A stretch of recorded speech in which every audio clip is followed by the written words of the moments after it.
Shalom and good morning to our participants from the US, as well as to an afternoon to the participants from the region, of course. I have to admit that I was planning to be in the studio where Ambassador Magen is sitting, but since I am positive to the pandemic, I have to do it from, I feel very well, but I have to do it on Zoom from my house. So let's start by our panel, and I have to admit that I'm very more than honored and have a huge pleasure to open this panel of Iran with the best experts that can be chosen on this difficult issue. We are in a critical juncture. On one side, we have Iran nuclear program proceeding and reaching a threshold situation and level. On the other hand, in Vienna, there is a foot dragging of the Iranians in the negotiations, and there is a big question what might come out of these negotiations, and when, if at all, there is something that can come out. So the question is still there. Are we going to have an agreement? What kind of an agreement? And if not, what are the prospects of the region, of the way of the Americans and Israel and the regional countries to stop Iran from reaching a nuclear capability?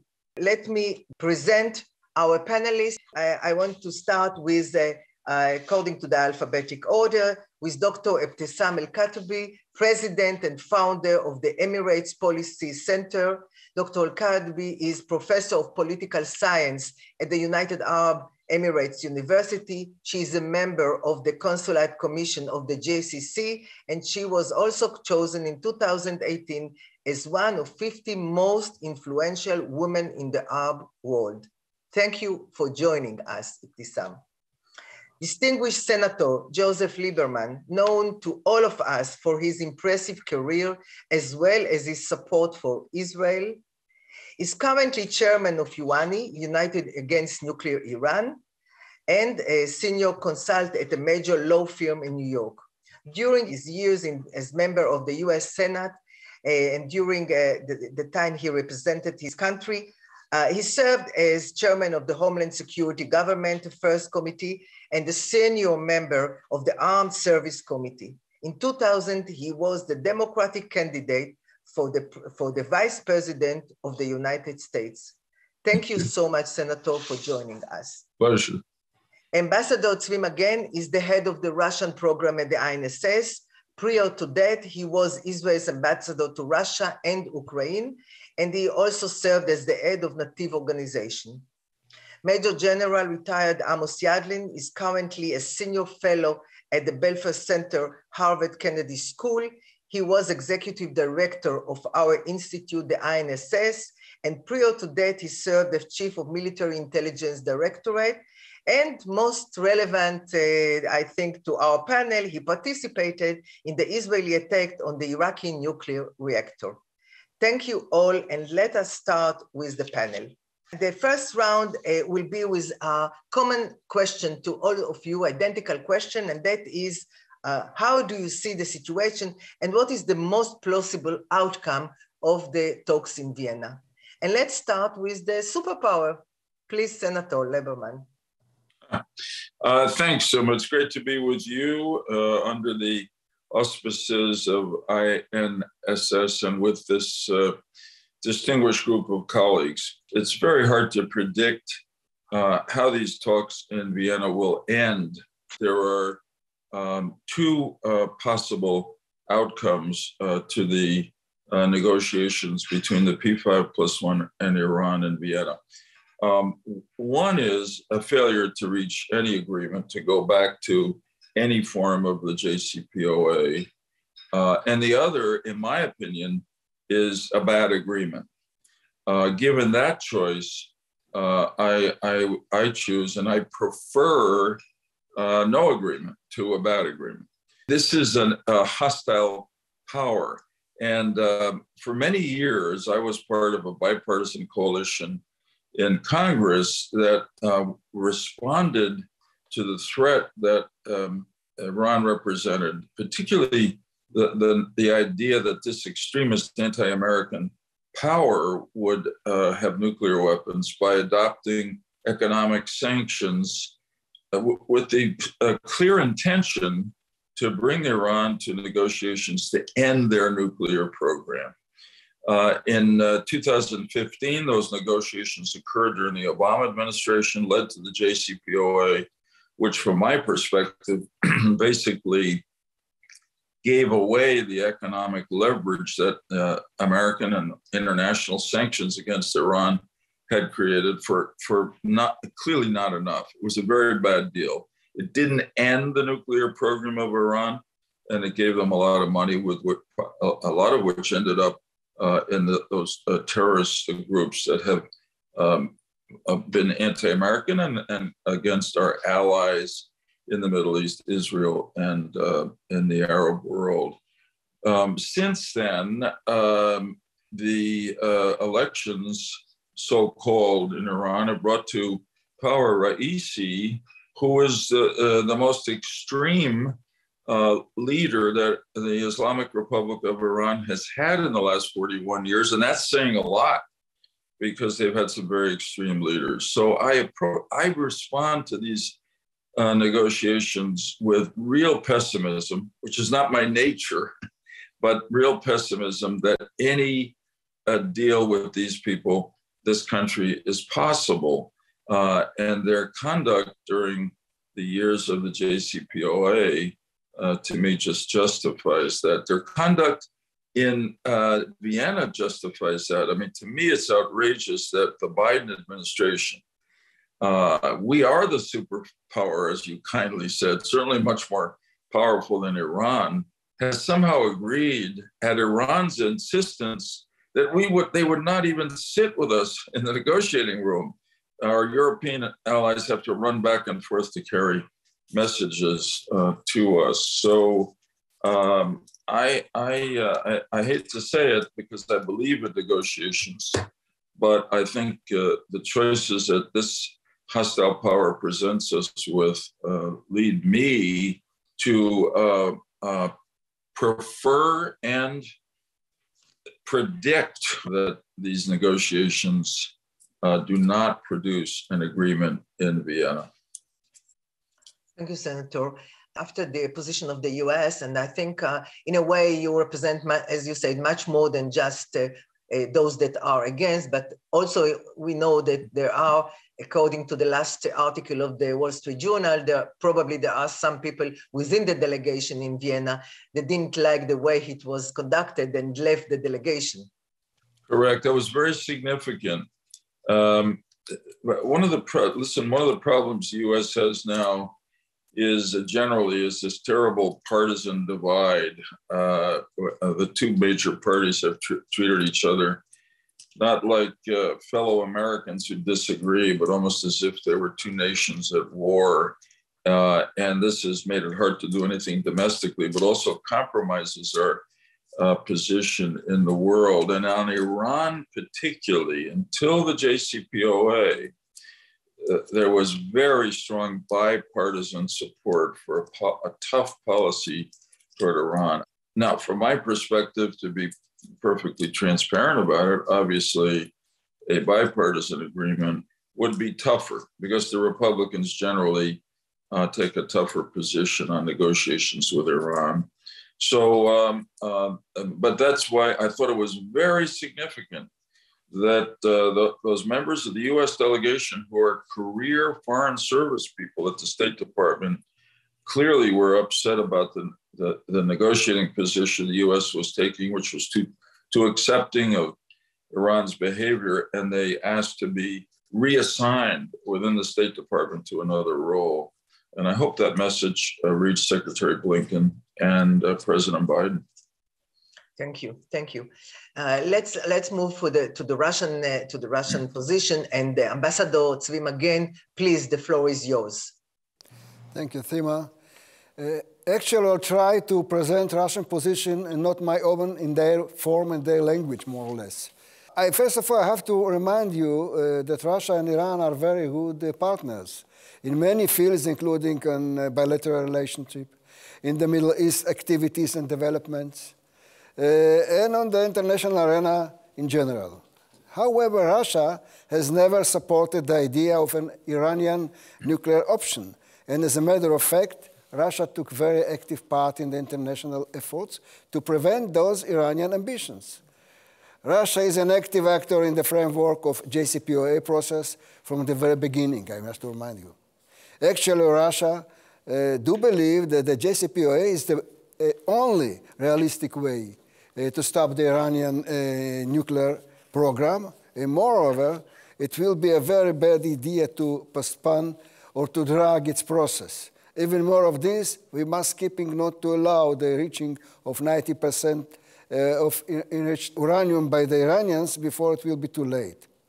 On the other hand, we do believe that Iran has the right to continue its atomic civilian program as well as its missile and space programs. We believe as well that there is a positive advance in Vienna process, even if we can recognize some exaggeration and not realistic demands from the Iranian side.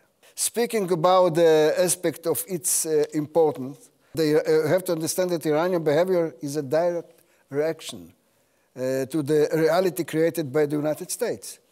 It's actually acting to improve its position on the international arena.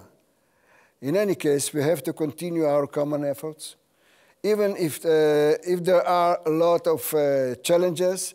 And in that context, we have to mention that nowadays Russia and the United States confrontation is in many fields, and especially around the Ukrainian crisis. Thank you, Tzvi.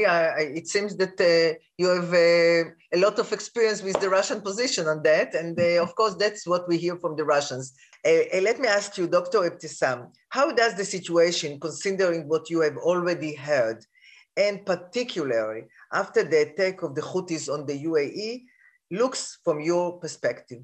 Well, thank you, סימה, and thanks for INSS for having me. And I'm honored to be with the distinguished guests with you here. Well, let me first say that Iran approached the 8th round of negotiations with the insistence on shaping a new reality. It has escalated its nuclear program to shape a nuclear reality, create new rules of the game, and extract more concessions.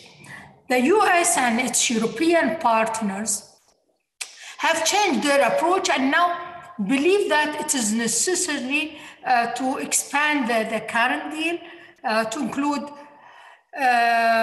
issues brought forth by regional parties, such as Arab Gulf State and Israel. So the West is also convinced that the JCPOA is no longer sufficient in its ability to stop Iran's nuclear ambitions.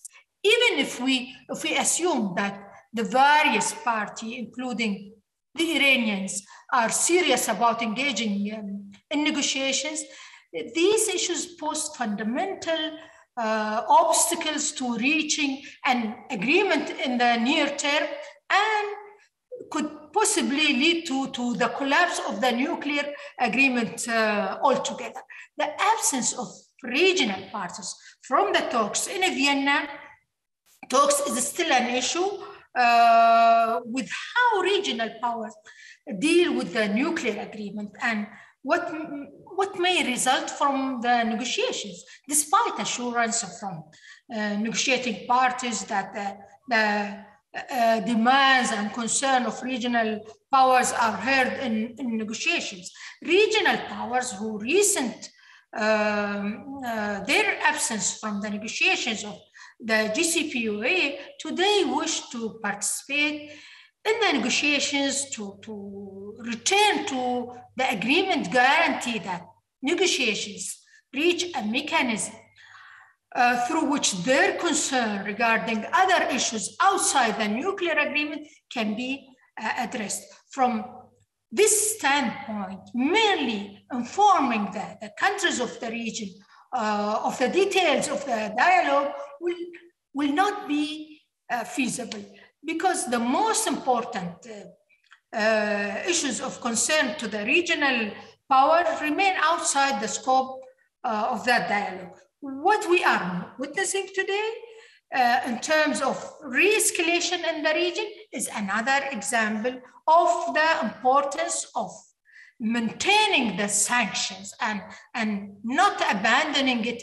before reaching a comprehensive agreement with Iran. As Senator Lieberman said, that money went to spent on getting more proxies, emboldening them, and using them as a weapon against the regional country, like the latest attack on UAE by Houthi. Now, instead of lifting the sanctions, it is possible to coordinate about the financial incentives that should be offered to Iran in order to draw it into the project of the regional dialogue that we propose. The financial needs of Iran are a strong motivator in light of the difficult economic situation it's experiencing. Not to exaggerate Iran's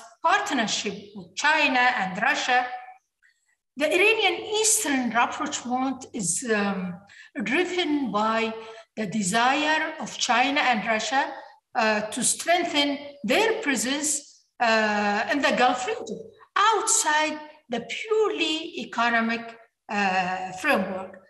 The last point, in light of growing threats, the Gulf countries may be forced to choose between continuing to adhere to their strategic alliance with Western allies, or search for ways to adapt to the reality of the Eastern approach to the Gulf. This carries without its repercussion on American and European interest in the medium and long term. Thank you so much, Ibtisam. I think you have raised an issue that was on the table before, and that's the issue of whether it should be only a nuclear agreement or it should contain other important issues like the Iranian regional behavior, like the missile program. Let's assume that these talks collapse. And what happens if the implications of such a collapse are Iran continuing advancing its nuclear program toward a breakout capability? What happens in such a situation? Senator Lieberman, please. If these negotiations fail to make any progress, from the American point of view, I would hope that the Biden administration would begin here at home by trying to draw bipartisan members of Congress into discussions about what's next. I also want to respond to Dr. Al-Kazbi's statement, which I think is very important, which is we also have to reach out and draw in our allies in the Middle East and Israel and in the Gulf Arab countries and beyond, Egypt, for instance, which have similar fears as we do about Iran, and make sure that we're all together as we go to the next step. And what are the next steps? I think clearly to increase the economic pressure on Iran and to particularly more aggressively enforce the sanctions on the sale of oil, which is the remaining lifeline for the Iranian economy. Right now, by the estimate of the organization I chair, United Against Nuclear Iran, there's evidence to reach a conclusion that the Iranians are exporting almost 1 million barrels of oil a day to China in a conscious circumvention of his existing international sanctions. And we've not been really doing anything about it. It may be that we're not doing anything about it because to do so would complicate our relations with China that are already complicated enough, but that can't be allowed to go on. We also obviously have to monitor the Iranian nuclear program. And, if it enriches to a point where it has the capacity to build nuclear weapons, we really come to a fateful decision with our allies, I hope, about whether to militarily strike the Iranian nuclear facilities. Somebody in Israel once said to me years ago that the only time that this Islamic Republic of Iran would actually consider ending its nuclear program would be if it concluded that it had to do that to avoid the end of its regime. And for all the reasons that I've said earlier today, the Iranian government clearly does not believe that. So that's why we have to enter a period now, if the negotiations fail, of squeezing them and keeping the military option alive.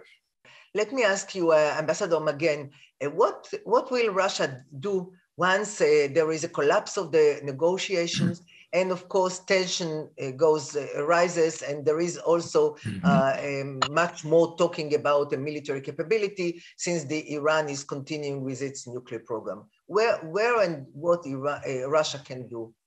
Even if the present round of JCPOA will collapse, it will be really a big problem for international security, I agree with it.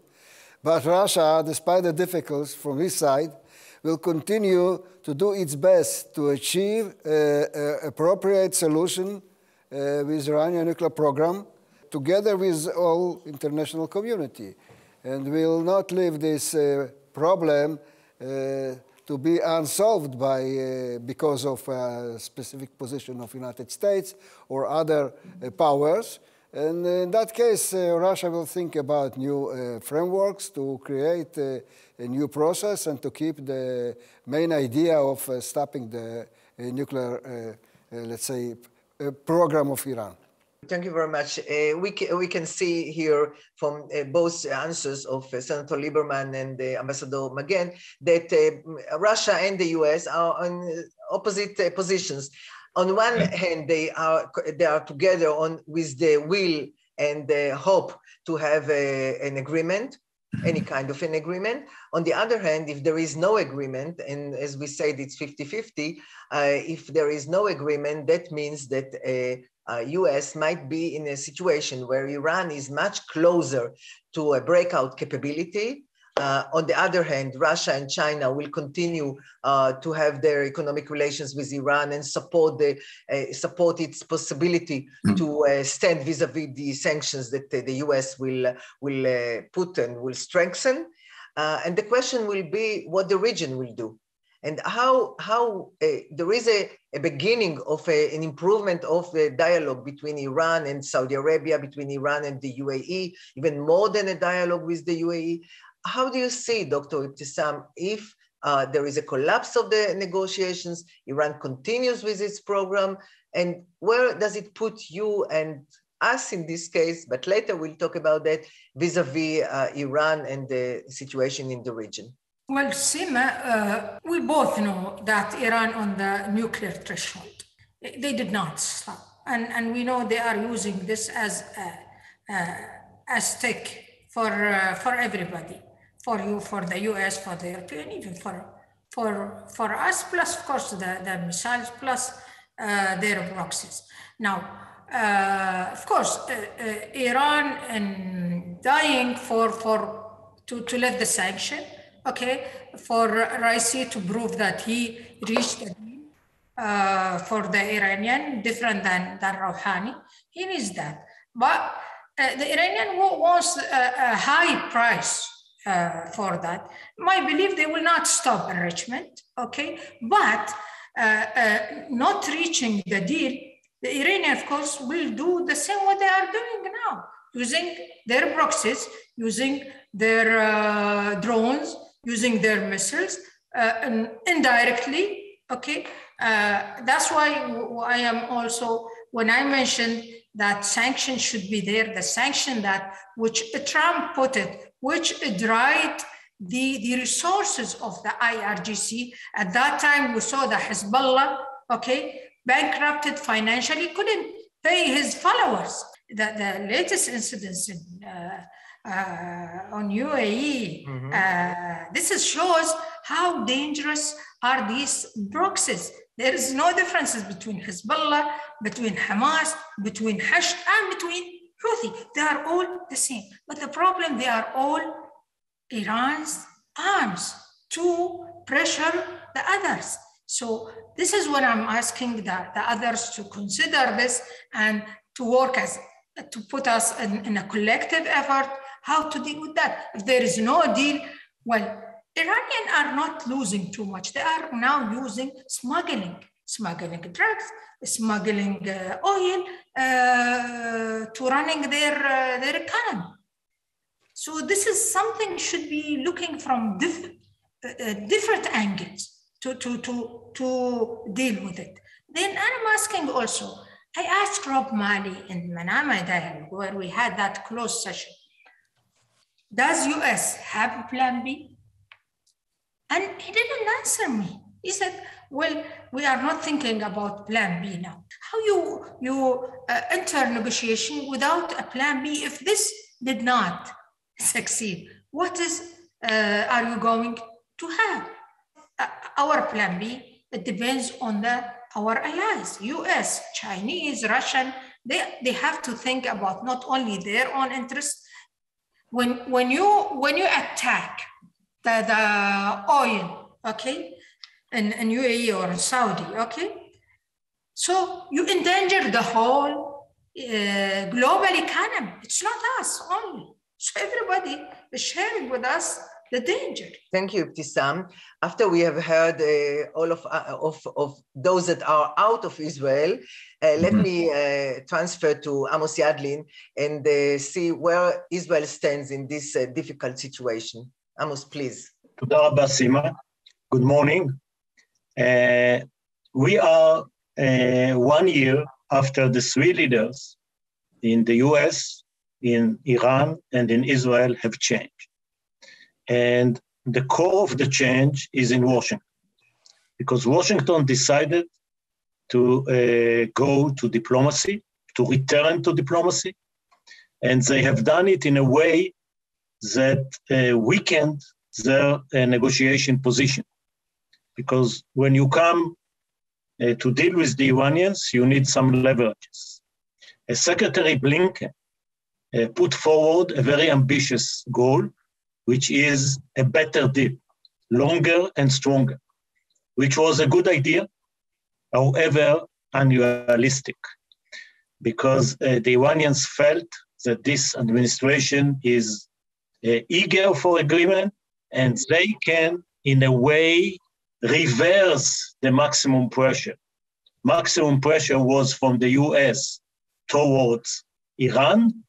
The last year before changing the president in DC was the years that Iranians hardly have done nothing in the Middle East because they were under the impression of Soleimani assassination, and they were terrified from the last year of Trump. After the new administration have come to power, they have started to push everywhere, especially in the nuclear program, going forward with advanced centrifuges, going up to 20 and 60%, and accumulating almost sufficient quantity for the first bomb, and activities all over the Middle East, vis-a-vis Americans in Iraq, in Syria, and American allies in Abu Dhabi, in the Emirates, and towards Israel, and everywhere. So we see the reverse of the maximum pressure, which give the Iranians a lot of leverages in the negotiation. Senator Lieberman have said that he prefer no agreement to a bad agreement. Let's see the 5 possibilities. I already said that the longer and stronger is not in the cards. It is not going to happen.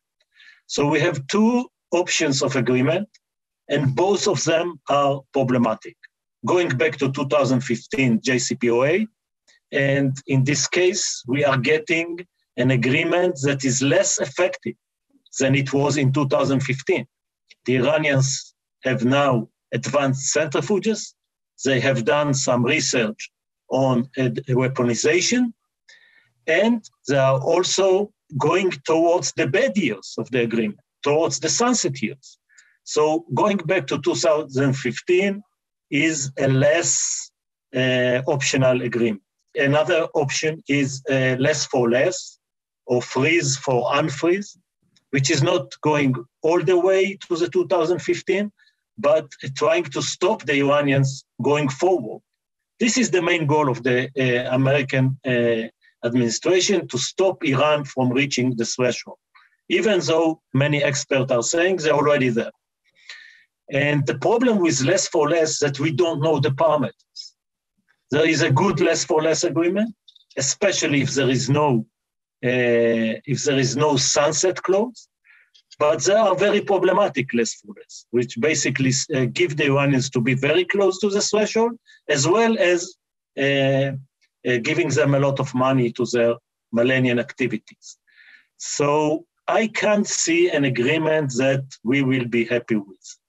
The problem with no agreement approach is what Ibtisam already mentioned, the plan B. What is the plan B that the US and Israel are preparing to the collapse of the negotiation? And there is a huge difference here between the US and Israel, because the plan B that the US is preparing is in a way plan D. It's another diplomatic effort. It's not any plan B that has connotation to a bombing. And another diplomatic pressure depends very much on, because sanctions are already there, but it depends whether they will be able to convince the Europeans and the Russians, hopefully, and the Chinese, which seems like a miracle, to join more pressure on Iran. Because we know that sanctions are effective when they are universal, when they are global. If the Iranians will continue to be very, very tough in the negotiation, and the blame will be on their shoulder, I guess the Europeans will join. It is very difficult to see how America diplomatically will bring Russia and China on board, especially when parallelly we have two crises, both in Ukraine and in Taiwan, which will force the Americans to do some concessions that I doubtly think that they can do. The non-agreement scenario needs to be backed by a reliable plan B. And I think the supreme intelligence advisor to the supreme leader will tell him, unfortunately, that the Americans have the capability to destroy our program, but they don't have the will. The Israelis may have the will. I'm not sure they have the capability today. So you basically can sleep well at night. And going back to the Israeli position, I think we saw the new prime minister avoiding the mistake of publicly challenging American president, which was a mistake in 2015. He went to Biden and they agreed publicly that Iran will never, not under his watch, never will have nuclear bomb. But they were unable to tell everybody what is their plan B, how they're going to achieve this common goal. And this would be my recommendation, that not in the Oval Office, but on the professional working levels, they will have a plan. What to do if there is no agreement, and what to do if there is an agreement that is not longer and stronger, and how they strengthen Israel in case that Iran will pass what is called a red line, agreed red line by Israel and America, and even more important, to make sure that the mistakes that was done in 2016, giving Iran a free hand in the Middle East activities, in their terror activities, and in their effort to be hegemon, because the Obama administration wants to protect the nuclear deal. Since it is decided by all the sides that nuclear deal is separate from the rest of the Iranian Millennium activities, if there is a deal, it is not giving Iran a free check to do whatever they want. On the contrary, Israel and America and our allies in the Arab countries should have a defense agreement how to protect ourselves from Iran. And this is so obvious this week when Iranian proxies are firing missiles and cruise missiles and UAV at Saudi Arabia, at Abu Dhabi, and the capability of the US and Israel and the Arabs together to have a defense, legitimate defense alliance that will cope with Iran, whatever will be reached or not reached on the nuclear issue is very, very important.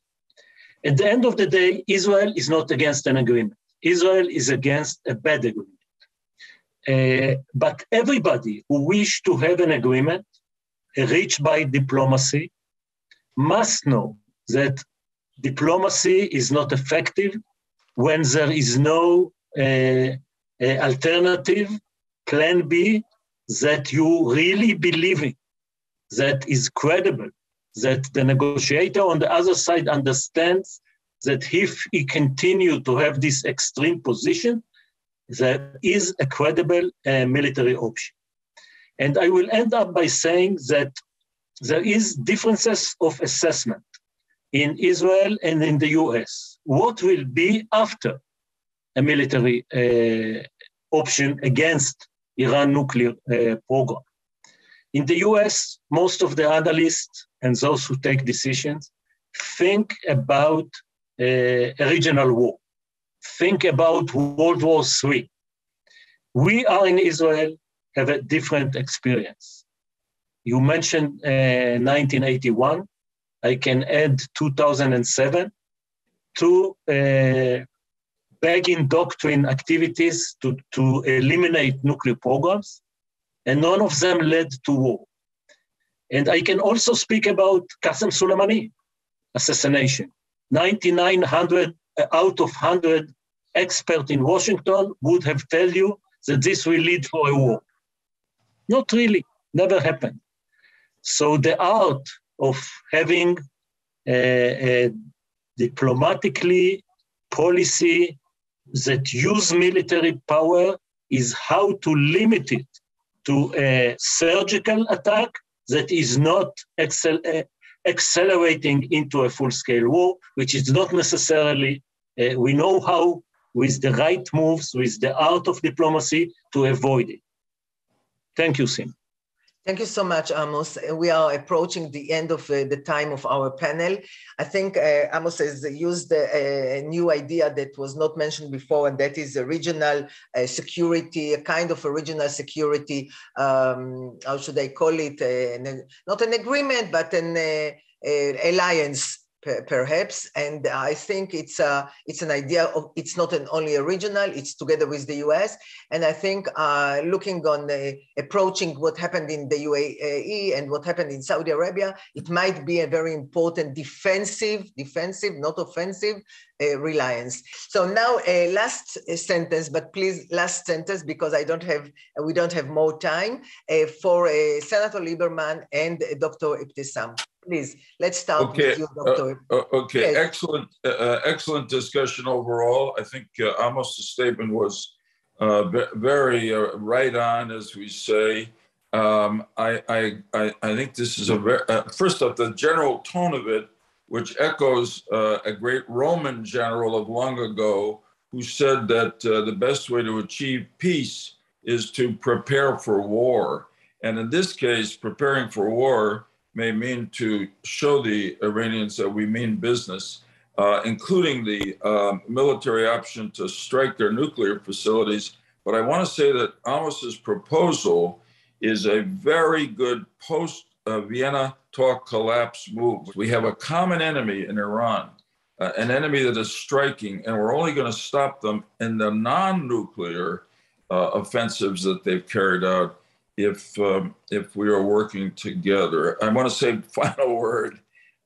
We have to strengthen and not weaken in any way our alliance with our great allies in the Arab world, particularly the UAE and Saudi Arabia. We've had differences with Crown Prince Mohammed bin Salman, but those differences are small compared to the agreements and common interests that we have in stopping Iran in the Middle East. Thank you very much for this great discussion. Thank you, Senator Lieberman. Please, Dr. Ibtisam. Okay, I think it's a wonderful idea Amos presented, but this is, again, I just want to say that it's not only the nuclear program, it is also more dangerous, the Iranian proxies and the Iranian missiles, and this should be taken into consideration, how to weaken these proxies, okay, because this is Iranian arms to threaten the stability and the security in the region, of course, and US interest in the region. And I hope that the people, the decision makers and Biden administration can look with the, you cannot reach the peace with only carrot. You need the stick there. So you pressure the other side to come to agreement. Thank you. Thank you so much, Ibtisam. I want, first of all, to thank you all for participating. I think there is no question that this issue is an issue that can stabilize the Middle East and can destabilize the Middle East. There is a problem and nobody can ignore this problem. And I do agree with you. You have mentioned it's not only the nuclear one, but also the regional one, as you have mentioned. And Senator Lieberman, you have said correctly, we have to put not only a plan A, but a plan B, and a good plan B that will bring Iran to the point where they have to decide either it's the regime or it is the bomb. So thank you very much to all of you. And I'm looking already for the next opportunity to meet you again. Thank you so much. Thank you, Sima.